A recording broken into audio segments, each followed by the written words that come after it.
दोस्तों, दिव्यांग पेंशन में ऑनलाइन आवेदन करते समय बहुत से डॉक्यूमेंट की आवश्यकता होती है जो आवेदन के समय अपलोड किए जाते हैं। अगर उनमें से आप कोई भी एक डॉक्यूमेंट अपलोड नहीं करते या गलत तरीके से अपलोड कर देते हैं या गलत प्रारूप पर बनवा लेते हैं तो आपकी पेंशन रिजेक्ट कर दी जाती है। दोस्तों, आवेदन करने के बाद आप सोचते रहते हैं कि आपकी पेंशन बन गई होगी, लेकिन लंबे समय बाद आपको पता चलता है कि आपकी पेंशन बनी नहीं, रिजेक्ट कर दी गई है। तो उसमें बहुत समय बर्बाद हो जाता है और आप पेंशन का लाभ नहीं उठा पाते। तो मेरा आप सभी से यही कहना है कि आप आवेदन से पहले अपने डॉक्यूमेंट अच्छे से तैयार करिए। कौन से डॉक्यूमेंट कैसे बनेगा वह जान लीजिए। तो आज मैं आपको बताना चाहूँगा, इनमें वैसे डॉक्यूमेंट तो बहुत सारे हैं, लेकिन आज एक स्पेशल डॉक्यूमेंट के बारे में मैं आपको बताऊँगा, ग्राम सभा का प्रस्ताव। दोस्तों, जो दिव्यांग ग्रामीण क्षेत्र का है उसको इसकी आवश्यकता होती है। शहरी क्षेत्र का, नगर पंचायत, नगर पालिका का जो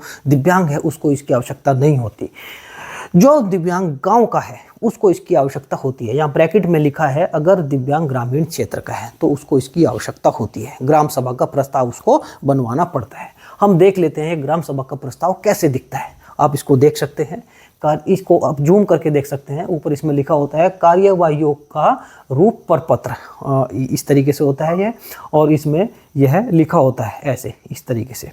इसमें आप देख सकते हैं यह प्रस्ताव में लिखा है, विकलांग पेंशन पर विचार श्री रोहतास द्वारा अवगत कराया गया कि गीता देवी वाइफ ऑफ शैलेंद्र निवासी नाई नंगला की विकलांग, इस तरीके से लिखा है। दोस्तों, ये भाषा इसमें लिखी होती है। इस तरीके से दूसरा भी देख सकते हैं आप, भाषा इसमें अलग अलग हो सकती है, जरूरी नहीं है कि भाषा होती है, आप देख सकते हैं। और इसमें ग्राम सभा के प्रस्ताव में दोस्तों आप देख सकते हैं, यहाँ जो वार्ड मेंबर होते हैं उनके भी यहाँ हस्ताक्षर होते हैं। जो गांव का सचिव है उसकी मोहर हस्ताक्षर, और जो प्रधान है उसका भी हस्ताक्षर और मोहर यहाँ होते हैं।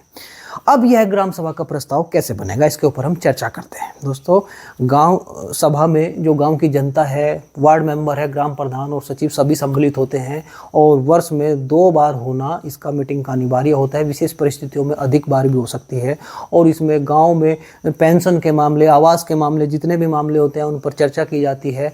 और अगर कोई काम होना होता है तो एक रजिस्टर होता है सचिव के पास, ग्राम प्रधान के पास, जिस पर ऊपर लिखा होता है इस तरीके से कार्यवाहियों का रूप पर पत्र, इस तरीके से उस पर रजिस्टर पर लिखा होता है। इसमें सभी प्रस्ताव लिखे जाते हैं जो भी काम गांव में होने होते हैं, आवास के और इनके संबंध में, स्वीकृति अस्वीकृति के, तो इसमें सब चीज़ें लिखी जाती है। और उसमें लिखने के बाद उसमें हस्ताक्षर वगैरह हो जाते हैं।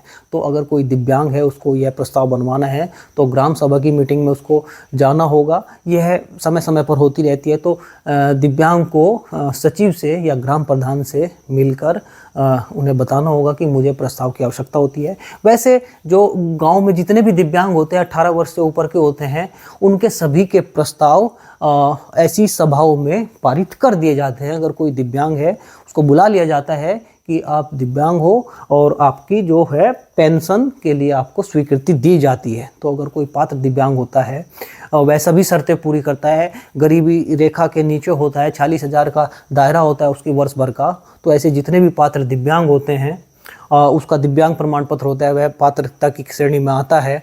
तो इस तरीके का प्रस्ताव पारित कर दिया जाता है। अगर कोई दिव्यांगता की श्रेणी में नहीं है, जैसे मानकर चलिए उसकी परसेंटेज कम है, 40% से कम है, वह गरीबी रेखा से ऊपर है, तो इस तरीके से, या उम्र कम है तो उसका प्रस्ताव पारित नहीं किया जाएगा। वह सभी शर्तें अगर पूरी करता है तो उसका प्रस्ताव ग्राम सभा द्वारा पारित कर दिया जाता है। और जब यह प्रस्ताव उसको मिल जाता है तो उसे फिर आवेदन अपना करना चाहिए। अच्छा दोस्तों, कभी कभी ऐसा होता है कि ग्राम सभा किसी वजह से अगर प्रस्ताव पारित नहीं कर पा रही या नहीं दिया गया, उसके XYZ कुछ भी कारण हो सकते हैं, तो इसमें एक शासनादेश है उत्तर प्रदेश सरकार का कि ऐसी कोई अगर स्थिति आ जाती है तो इसमें स्पष्ट रूप से लिखा है, यदि किसी पात्र दिव्यांगजन का प्रस्ताव ग्राम सभा द्वारा नहीं किया जाता है तो ऐसी दशा में संबंधित खंड विकास अधिकारी से पात्र होने की दशा में प्रस्ताव की संस्तुति प्राप्त कर आवेदन पत्र के साथ अपलोड किया जाएगा। दोस्तों, इसमें स्पष्ट रूप से लिखा है, अगर ग्राम सभा से प्रस्ताव नहीं मिला दिव्यांग को, तो जो दिव्यांग का गांव है उससे उसका जो ब्लॉक है, जो उसका खंड विकास कार्यालय है, जो बीडीओ है, बीडीओ कार्यालय में दिव्यांग को जाना होगा और वहाँ बीडीओ उसको प्रस्ताव पारित करके देंगे। इसके लिए कोई ऐसा निर्धारित प्रारूप नहीं है जैसे ग्राम सभा के पास होता है। बीडीओ अपना एक साधारण पेज पर या अपना कोई प्रारूप तैयार कर सकता है, या दिव्यांग सशक्तिकरण अधिकारी कोई ऐसा प्रारूप तैयार करके बीडीओ को दे सकते हैं। कोई एक निश्चित प्रारूप नहीं होता। जनपद शामली में एक मैं आपको दिखा सकता हूँ, एक ऐसा प्रारूप बनाया गया है। तो इस तरीके से बीडीओ का प्रारूप यह हो सकता है या इससे भी अलग हो सकता है, और उसमें बीडीओ अपना हस्ताक्षर मोहर करके और इसमें भर के उसको दिव्यांग को दे सकता है, और दिव्यांग इसको भी ग्राम सभा के प्रस्ताव के रूप में अपनी पेंशन में अपलोड कर सकता है और उसकी पेंशन बन जाती है। तो दोस्तों इस तरीके से प्रस्ताव होता है। इसके अभाव में पेंशन नहीं बनती, पेंशन रिजेक्ट हो जाती है। आप इसको देख सकते हैं। इसके अलावा दोस्तों पेंशन के विषय में, अन्य डॉक्यूमेंट के विषय में कुछ भी आप जानकारी प्राप्त करना चाहते हैं तो मेरा व्हाट्सअप नंबर है, इस पर आप मैसेज करके मुझसे जानकारी प्राप्त कर सकते हैं।